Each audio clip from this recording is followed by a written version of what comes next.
সকালবেলা ঘুম থেকে উঠেই দেখি আমার জেঠি এক বক্স খাবার পাঠিয়েছে এই বক্সে করে।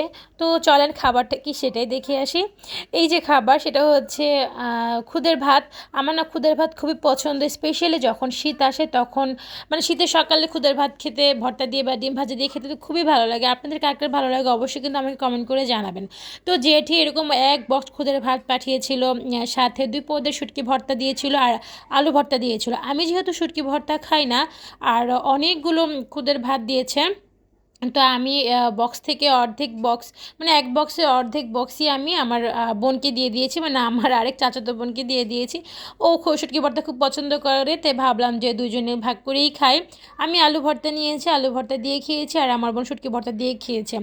আমি যখন শ্বশুরবাড়িতে ছিলাম, আমার শ্বশুরবাড়ি যেহেতু মুন্সিগঞ্জে, মানে গ্রামের দিকে ছিল, তো ওইখানে দেখতাম শীতের দিন আসলেই সবাই এরকম খুদের ভাত খেত। তো আমি প্রথম প্রথম বুঝতাম না অতটা, মানে মা তো রান্না করতোই, কিন্তু আমি শুধু খাওয়ার কথা খেতাম, প্রশ্ন করতাম না জিনিসটা কী।